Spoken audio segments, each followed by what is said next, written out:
Hi everyone, it's Anne. Welcome back to Art on the Creek. It's Saturday review day and I have something that I found in my art supplies that I haven't used in a while.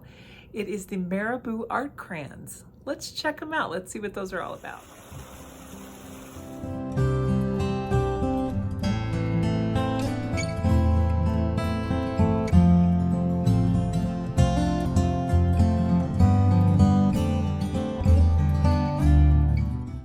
Alrighty gang, here's our subject for today, the Marabu art crayons. They're for mixed media, which I do a lot of, so I thought I would really enjoy these. I've got these four colors here, the lavender, light blue, and dark purple. And I thought we could do a little balloon dog. But before we do that, let me test. I want to show you how these swatch out. To be fair, the color goes down great. They're fun to color with. They're very soft. They feel like you're coloring with lipstick. They're really, really nice. And that I do like. And that's kind of the short list of what I like about these. I am so sorry. They're not my favorite. Let's just pause here for a moment and untwist this light purple one here. And you can see this is a lot of pigment. Like that's the size of a fat pastel. It's really going to last you a very long time. So that's why I wanted to take another look at these today, because these have sat and sat and sat staring at me on my desk for literally 4 years. And I just don't pick them up. And I love these colors, so you would think I would reach for them. But I got to be honest with you, that light purple is a little bit weird once it goes down. It's like sheer but not sheer. I don't know. I don't think the payout is really good on that lavender. So there's the dark purple. Here's the light blue. I think these last three are much better. And let me go ahead and swatch the dark blue here. That's almost like a phthalo blue. It's really nice. Now, thankfully, on their website, they do have a little tab for tips for success for the art crayons. They say to blend or smudge colors smoothly, use your fingertip. So, okay, nothing happened there. But if you get your fingertip wet, then you can blend it pretty well. But even underneath that blend, you can see it doesn't really remove those initial lines where we deposit the color.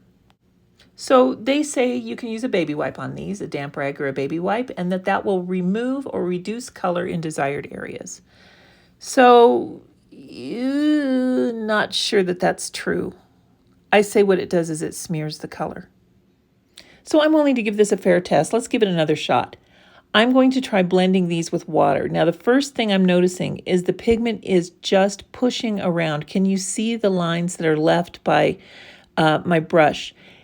That is so frustrating. And to me, that's a poor quality product. I would not use these on a professional art piece. I would have fun with them. I would let your kids use them, actually. I think they would be a lot of fun for just playing around with, because they do have some versatility. They're fun to use. It's kind of a cool little idea that you're going to hold this plastic container that's going to have this soft art crayon in it, and your fingers aren't going to get messy. So, it's got some pluses to it. So since I was unsatisfied with that method, let's try something else. I colored in my ceramic palette there a little bit, got the brush wet, and now I am painting across the paper. Again, I'm seeing those uneven lines, the uneven distribution. I think that's it. It just doesn't flow. It doesn't flow like the Neocolor IIs. It's almost as if you're pushing the pigment around on top of the paper, and you can see it dries really, it's transparent, but it's not very luminescent. Here's the Neocolor II. These dry beautifully. They act like watercolor. They dry like watercolor. This is just half of the swatches. Let me see, where are we here? So they dry like watercolor. They really act like watercolor. They're sheer. They're luminescent. If you're going to use a pigment stick crayon as an art crayon that you would use with painting with watercolor, I recommend going ahead and investing in the Caran Neocolor II. These excel best, I think, if you're working in a journal. This is by Ranger. It's one of the Dilutions journals. This type of paper is very common for these kinds of journals. I have an acrylic medium down on the page, and I want to show you what I think these crayons are best used for. I've got this sped up on double time here. We're just going to lay down some color. Doesn't really matter what order we go in. I'm just kind of giving you an example of maybe a background that you would do in a journal. Now, I would definitely say that if you're using these in a journal like this with that acrylic matte or some kind of gel matte medium down, you're going to really enjoy yourself. You're going to have a lot of fun. They blend effortlessly. It does say that they're not permanent, but they are wipe resistant after a few hours, so they do kind of set. They do recommend spraying a light fixative over your artwork if needed. And if you're going to have something where you will close the pages, I definitely would recommend spraying it with that fixative before you go on. So let's try lifting up some of this color. I am barely using any pressure at all with this baby wipe. And even though it's kind of blending it at the same time, it does lift it a little bit. So when I get done with the blend here, you can see how it really did lift that up there, and unfortunately left those lines. So if you wanted to go back and add a different layer, I'm sure you could do that. Let's just give that a little test here and blend it with our fingers again. So yeah, I mean, I really like using these in a journal like this over some kind of medium. I, however, am predominantly a watercolor artist. I do some mixed media, but not really in a journal. So let's try and use these as if you were going to use it for watercolor. Here we go. I've got that layer dry, and now I'm putting in the next layer. I did another layer of lavender, and I'm just putting in some darker purple here to try and create some nuances in the shape of the balloons.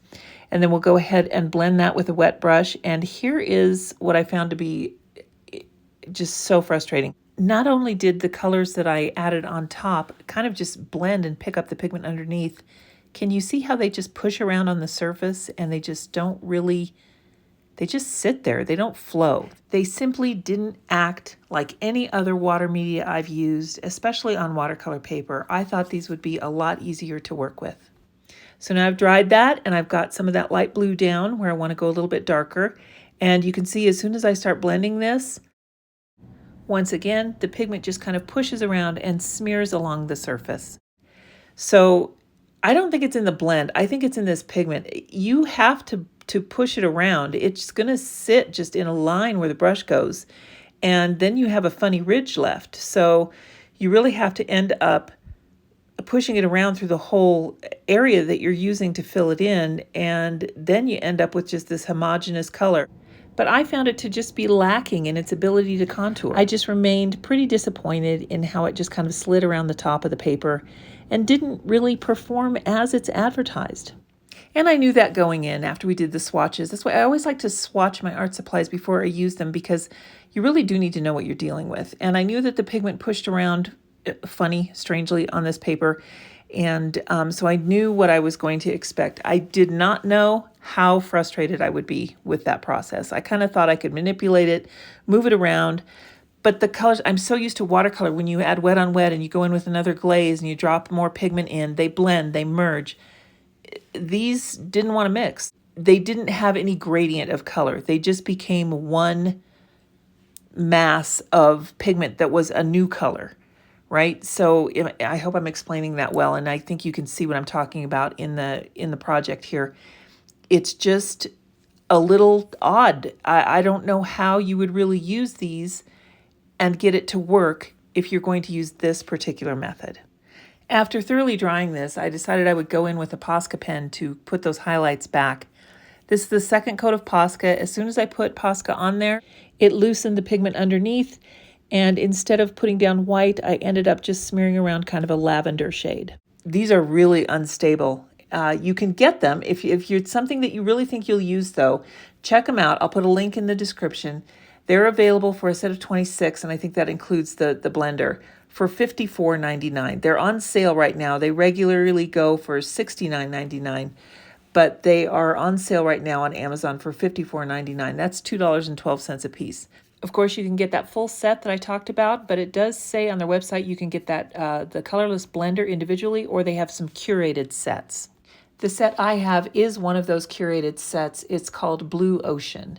And then they have a green jungle set, a lovely red, and the essential set, which look like brown, tan, black, and white. And then, of course, a primary set of red, yellow, blue, white, and black. You know what? If you're going to try these, I would go for that primary set, because I bet you can really mix and blend if you're doing that on with your finger on some kind of medium like we did in the beginning of the video.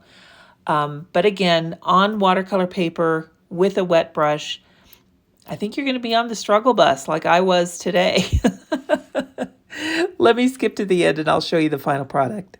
So here's the final product, and I would say that if you're going to look for some of these art crayons, stick with the Neocolor IIs. You will have far more versatility than you will with these Marabus.